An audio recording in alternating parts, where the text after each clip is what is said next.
All right, here with reaction to all of this is Arkansas Senator Tom Cotton. Senator, I'm looking at this, and there's two things that I'm thinking about, and I want your take on. Number one, do you agree with me that a new axis of evil is being formed right before our eyes? And number two, do you believe that history repeats itself?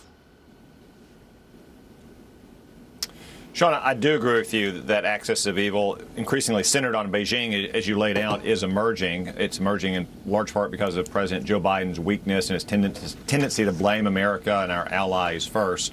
And, of course, history can repeat itself. We're no different from those who fought in World War II or World War I or our Civil War, the Revolutionary War, who we read about in the Bible, because human nature is timeless and unchanging. Therefore, we are prone to the same mistakes if we don't learn from the lessons of history, and that's what Joe Biden has not done. Almost every instance you laid out there is a result of Joe Biden's incompetence, his weakness, and his tendency to blame America first. Look at the president of Brazil. He's left-wing, he's critical, if not openly hostile to America.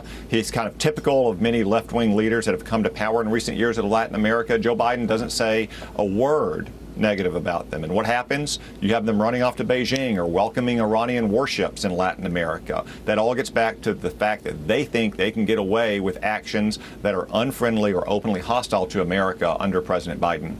What do you make of these new alliances? For example, China and Russia. What do you make about China, Russia, and Iran? What do you make of the Chinese brokering a deal with our former allies, as far as I'm concerned, Saudi Arabia and Iran? I never thought I'd see that. Or Egypt helping out Putin, or the UAE now helping out Putin.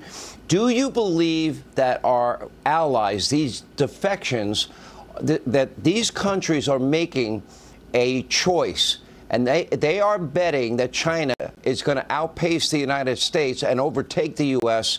as the world's, leader and be the sole superpower, if you will, of the world? I think increasingly you're seeing many traditional American partners and allies hedging their bets because they're worried about American resolve and strength under President Biden. You mentioned several: Egypt, Saudi Arabia, the United Arab Emirates, Israel. We left President Trump. We had peace agreements brokered by America between Israel and its Arab neighbors. We were hoping for an American peace deal brokered between Israel and Saudi Arabia. What we got is a Chinese agreement between Iran and Saudi Arabia. And again, what you see is President Biden creating daylight, as he sometimes says, or President Obama used to say, or criticizing the governments of Israel and Saudi Arabia and the United Arab Emirates, threatening, for instance, to make Saudi Arabia a pariah. All these countries live in a tough neighborhood. They have security needs. America has long helped them achieve those security objectives. If we're not going to do it, they're not going to go away. They're going to look elsewhere, and that's increasingly why you see China playing a role in the Middle East that is unhelpful and harmful to American interests. Senator, last question. Almost daily now, the Communist Chinese, they are threatening us directly. They are threatening our Navy in the Straits of Taiwan or the South China Sea, international waterways. What should the U.S. response be to that?